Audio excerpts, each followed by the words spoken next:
You must perform. You must perform. That is the title of today's video. Now, of course, I'm going to dive into the topic so that I could obviously break it down for you guys. Now, you must perform. What exactly does that mean? It means regardless of your situation, regardless of your circumstances, you must perform. I'm going to share some stories and I'm going to go into some examples. That way I can really help you guys understand this point and understand the right mental model to really start to view the world in, so that you are able to always perform and always show up, right? So, of course, I must do the YouTube intro. So, without further ado, my name is Duno Clanor. Duno, pronounced like the game Uno, but with a D in front of it, right? And I'm here to help winners win. If you're a winner, that means you hate losing, right? Winners focus on elevating their lives and want to become more financially free. If that's you, continue watching. Now, before I continue on with the video, I'd like to go over what's called the Gentleman's Agreement. If you've watched 2 or more of my videos and are enjoying the content, then please subscribe. Now, let's get back to the main topic. So, you must perform. What exactly does that mean? Well, if you understand the previous video I did, effort bends time, right? So never be satisfied. Why exactly did I say that, right? The more effort that you put in, the more you will start to constrict time and you will start to see results faster. This may be 6 months, this may be a year, this may be 2 years, 5 years, 10 years. You could constrict 10 years down, right? You could constrict 20 years down. Most people don't even believe that I have a 20-year plan. I have a 20-year roadmap that I'm following for a certain target, right? Now, is it going to take me 20 years to achieve the target? Probably not. But I mapped it out for 20 years because I understand that as everything that I'm working on starts to compound, there's going to be no reason why in the next 20 years I do not achieve the targets that I have set for myself. Why 20 years? Well, I'm modeling, not even modeling, but I remember hearing Patrick Bet-David said, when he was like 29 or something like that, he made a 20-year plan or a 20-year goal or something like that. And now the dude is in his 40s and dude is worth over 300 million, I'm pretty sure, right? So imagine, right? So you need to really understand what your targets are. You really need to be honest with yourself, and then you have to perform, right? So think about this. I mentioned this recently. The kid that's building an online store for, let's say, his e-commerce product, for his brand, whatever he's working on, right? He's working at 3 a.m. in front of his computer, and he's probably got 3 Red Bulls and a cup of coffee, and him doing that will allow him to be way more successful by the time he's 18, right? So a kid, by the time he's 18, than the 50-year-old man who spent his whole lifetime doing the bare minimum, taking a little bit of risk here, putting $1 here. That's it. That's all he did his entire life. He never took that leap, right? Because one of the things you'll realize that in entrepreneurship or in even business, you become a gambler. Now, some people are more calculated than others. Some are more risk averse than others, right? Some people are willing to take more risks. Some people aren't willing to take big risks. But a lot of times when you take a big risk, you may have a big outcome. Now, social media shows us the winners, right? Even the internet, right? We don't know about all the Apples that failed. We only know about Apple. We don't know about all the Amazons that failed. We only know about Amazon, right? We don't know about all the Googles that fail. We only know about Google. Think about that. We don't know all the PlayStation and Sony's and Xbox and Microsofts that fail.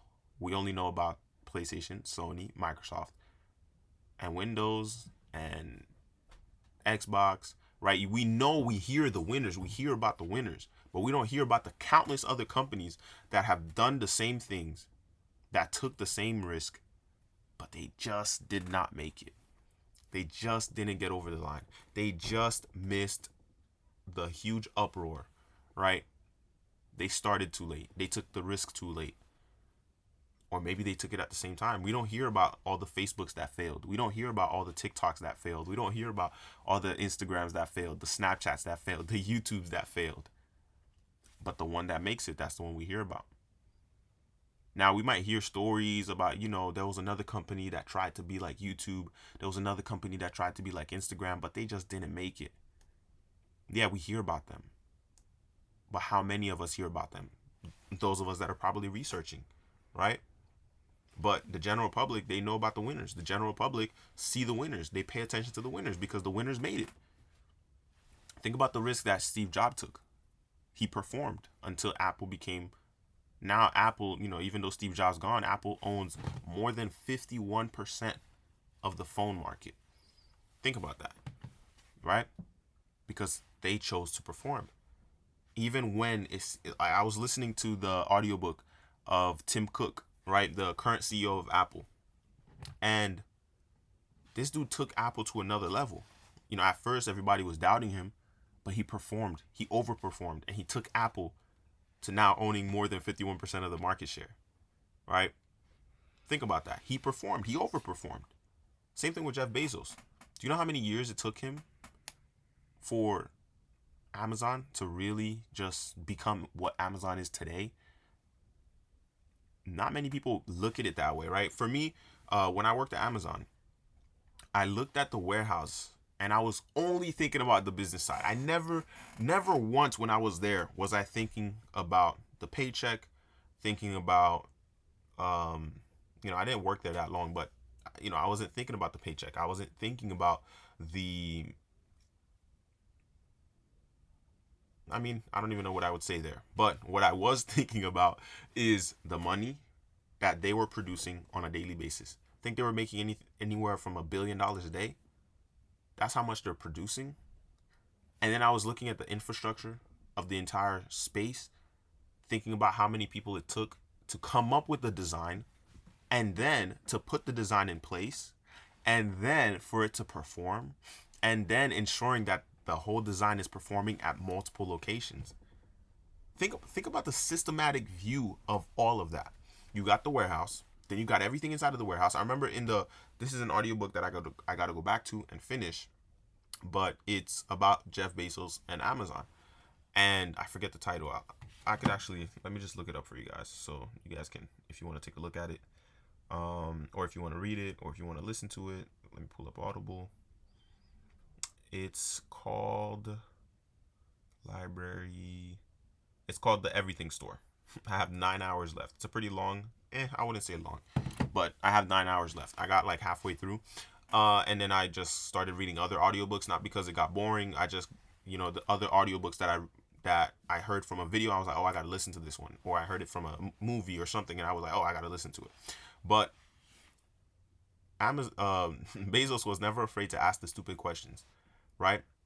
So he allowed the other people around him. He would be like, hey, how can we do this so that our knees, while we're putting packages or packing boxes, so that our knees stop hurting? The dude was like, dude, we don't need knee pads. Just get a table, get tables so that we can craft on top of the tables instead of having to tape up the boxes on the floor. Right? And he was like, oh, that's actually smart. Let's just get packing tables. Think about that. He wasn't afraid to ask a stupid question, and him asking the stupid question to somebody else, even though he's the CEO, the boss, the owner, blah, blah, blah, he wasn't afraid to ask a dumb question. And then guess what? Now they got a solution. Now they got packing tables, right?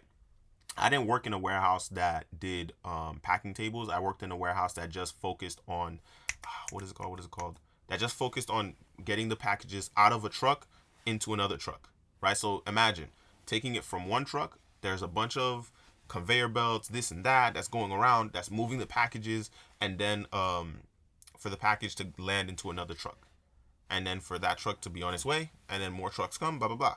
It's an entire system. I remember taking pictures and videos when they started to replace people at the job. Literally, they got bigger machines that are sorting the boxes automatically. So now you didn't need as many people sorting boxes as when I first got there, right? I worked there for maybe a couple months. I don't remember the exact amount. Let me see. 7 months, right? And it wasn't even like a full time. It was just me working there part time from like 8 p.m. to 1 a.m., right? So think about that. They had an entire group of people. Let's say, damn, I can't even tell you the amount of feet it was, right? So imagine my height. No, that's not a good example. Imagine a truck. No, because then I'd have to tell you what type of truck, right? Imagine a Lamborghini, and then imagine lining up 10 Lamborghinis. That's about the length. I wouldn't say 10. About seven Lamborghinis in a row. That's how many people would be standing at everywhere that the Lamborghinis would link. That's one person, right? And that person's job was to sort the box into this area. This has to go into this zone, right? This has to go into this zone. They built an entire mechanism, machine, AI, artificial intelligence, blah blah blah, that replaced all those people. And it's not just, think about it, it's not just the people at that shift, it's the people at every shift. So now you didn't need new people, because guess what? They did something that performed better than the people. That performed, and I wouldn't say better, because there was a lot of trouble. Maybe now it's better, but at the time they still needed someone, and they still needed people to supervise it and people to, fix it up whenever there's a jam and things like that. But think about that. All those people got their jobs replaced. When I was there, I was sweating, but I was performing. Like, everybody else, like, why are you working so hard? Why are you lifting so many boxes? And me, I'm just like, I'm just doing my job. I'm not in a rush. I'm just, boom, box. I got pictures and videos of just sometimes where I'm like, you know what? Let me just put my phone here and record this moment, because I know that I wouldn't be there forever, right? Boom, box. Now, obviously, I'm in shape, so it wasn't affecting me like it was probably affecting the out of shape people that were there. But even then, when I'm there, I assumed the leadership role. I started to tell people, yo, bring these stuff here, organize it here, and then I'll put it on there. Because what I needed my job to be more simpler, instead of them just bringing it and scattering everything everywhere. So what did I do? I took control and I systemized it, right? I assumed a leadership role, and then they call them PAs, but you could call them a sub manager, right? They're like right under the general manager that would manage the entire warehouse. And then you'd have the general manager who manages the whole warehouse. Then you have the red vest, and then you have the PAs, right? So the PA, they noticed it, and it was like, oh, dude, do you want to be a PA? I was like, I'll think about it, right?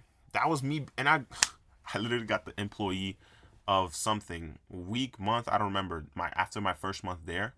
I was like, really? Dang. Okay, that's interesting. So think about the level of, to me, I wasn't even trying hard. I was just making sure I did what I needed to do. And then I was, boom, employee of the, of the month, something like that. And I was like, really? I didn't do anything over the top. And I got an award like that. And it's not even a big award like I'm making a big deal about. It was just, you got your name up on the board on a screen, right? And I didn't even know about it until one of the ladies there that was like, hey, did you know that you got the award? Your name is up there. It's like, really? Wow. That's cool. But it's to show you guys that you really need to perform anywhere you go, anywhere you are, whatever your task is, whatever your job is, whatever your position is, whatever you're doing in the business. Like even right now, I have to run ads, right? I just launched 4 ads today, and I'm going to be launching 3 more video ads tomorrow, right? If everything fails, it's on me. If everything succeeds, it's also on me, because I'm taking that risk, right? So everybody's going to point their finger at me if everything goes wrong. I'm okay with that. They just better point their finger at me when everything succeeds as well, right? Because that's why we take these risks, right? Alex Hormozi said something like, he knows that most people wouldn't do it if they were in his position, but he did a lot of the things that he did because he wanted the epic story, right? Part of him wanted the epic story. And I could say that's the same for me.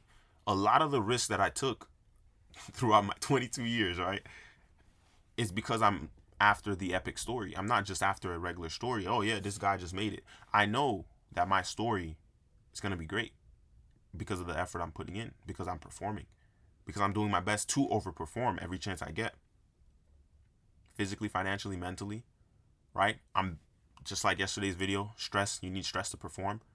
Stress comes with success. I think that was the title of the video.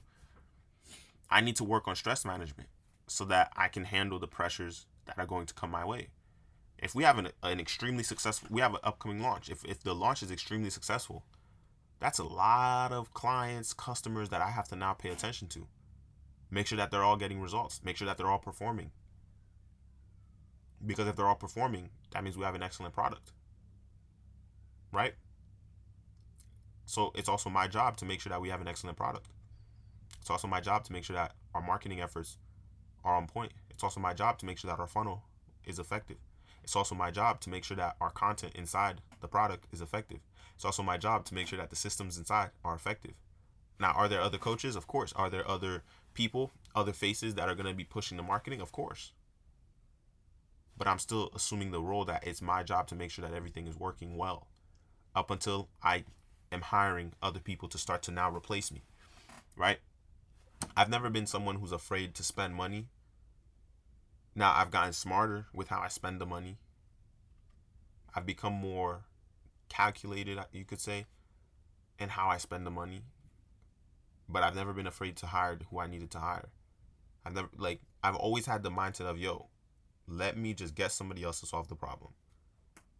Unless I can solve. Now, of course I can solve the problem, but if you can solve the problem 2 times faster than me, or if you can get this working 2 times faster than me, 10 times faster than me, and I can afford to pay you, of course I'm going to pay you.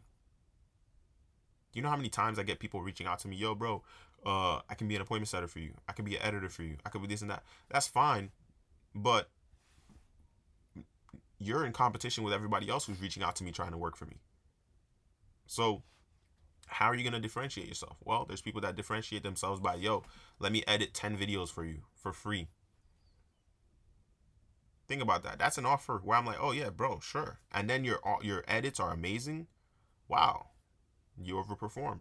So now it's incentive for me to hire you when I need another editor, when I need more editors on the team. Think about that. How much extra effort are you willing to put in to get what you want? Even if I say no, but you still did 10 free edits for me, that you can still use those 10 free edits to market to other people, to show, hey, this is work that I've done. But a lot of you don't think that way. Oh, I don't want to work for free. I'm not going to work for free. That's fine. I'm not telling you to go out there and work for free. But what are you willing to do to get what you want? What are you willing to do to get to where you want to get? Because you absolutely have to perform, right? You need to be about what you say you are about. If you're a leader, you need to perform as a leader would. If you're, the captain, you need to perform as a captain would. Think about that. If you're the CEO, you need to perform like a CEO.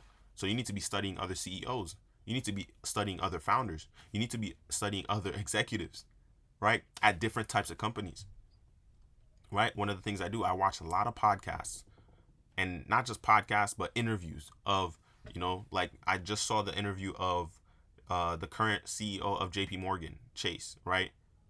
I didn't watch it yet, but I saved it because it's on my list of podcasts that I want to watch. I literally call the playlist Rich Interviews, right? Because I know I need to study other industries. I know I need to study other CEOs. I know I need to study COOs. I know I need to study the other operators. I know I need to study the types of managers, the types of leaders, the types of leadership. I must, because why?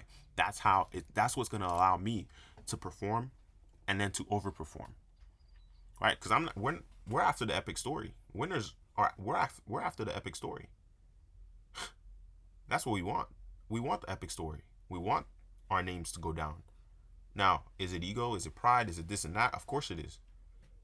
But no one who's ever done anything great did not have ego. Now, later on, can you, tarnish the ego? Sure. But you absolutely need an ego. And ego is what makes you do great things. And ego is what allows you to provide for everybody that you want to provide. Because someone without an ego, or someone who's absolutely 100%, 1,000% selfless, you get walked on. I always say this. It's a balance. You need to be the right amount of selfish and the right amount of selfless. Because if you're 100% selfless, people will walk all over you, and you will never really have the things that you want in life because you want everybody else to win. So you're never going to win, because winning means you need to beat somebody else, right? That's why there's losers. There's really no win-win, right? Win-win is But when you start to rise to the top, you start to realize, okay, it's these guys against me. Now, can we collaborate? Of course. But it is still them against you. When other countries are negotiating with this country or that country, you think they're trying to win-win? No, they want an advantage that's going to benefit their country. because that their country is their main priority. Their family is their main priority, right? Think about that. So it's win-win on paper, but in reality, they know why they framed it for you as win-win. I was reading, not reading. I was listening to the audiobook, Start with No. It's an audiobook I've listened multiple times, right? It's you need to understand that the winners, the real winners, they don't negotiate win-wins. They want to win. That's it. They have to win. That's it. There is no, yeah, let me make this a win-win. They might tell you, let's do win-win. But in the back of their minds, they want to crush you. They want to absolutely crush you. Right? They will overperform to make sure that they just, even if it's 51% and you get 49%, they will do that. They will make sure that they get that 51% and you get the 49%. Right? So you must perform. You must overperform. You must do whatever it takes for you to absolutely perform in every regard, in every situation, as much as possible. Right? There was a saying I said in a recent video. People lose discipline. Champions lose people. People lose discipline. Champions lose people. Right? The champion is going to do whatever it takes. They're going to remove whoever they need to remove from their lives. They're going to change their situation, their personal situation, their relationships, their living situations, circumstances. They're going to do what is needed for them to be in an environment that allows them to perform. So what are you going to do? Right? It's kind of like think about an opponent that just won't sit down, right?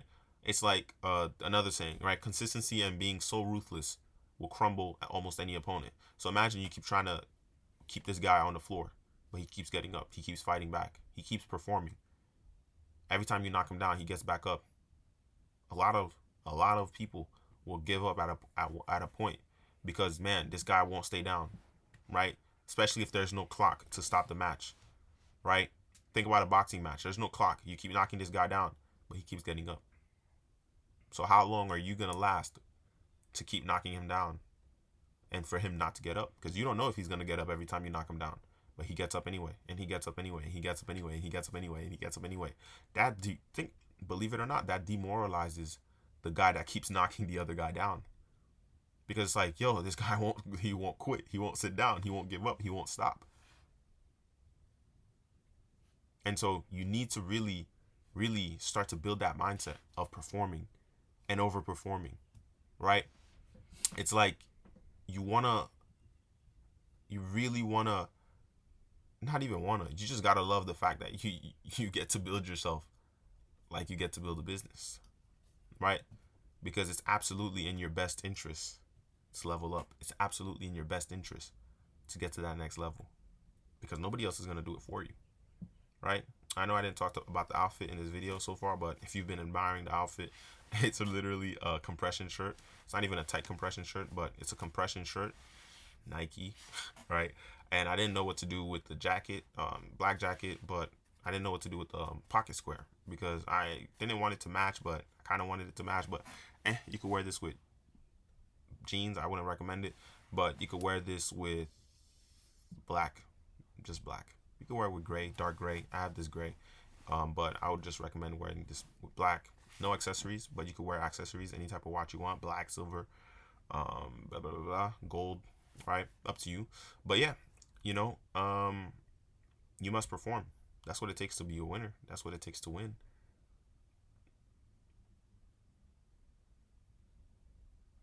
You have to perform. What are you going to do? Are you going to just sit and quit and give up? Right? Because the goal is to be exceptional, physically, financially, and mentally. That's what being a winner is about, right? That's what being a winner is about. And you must play the game until you die because you never really win. You just become a winner amongst winners, right? And so, look, if you're tired of your current situation, maybe you're tired of starting business after business and just seeing no clear success, or maybe you just want to be able to support the ones that you love or make some extra money on the side for vacations, emergencies, etc. Listen, I'm here for you. So make sure you subscribe and share this video with a friend. If it resonates with you, or if there's somebody else that you want to see this video. that's it from me, guys. I'll see you on the next one.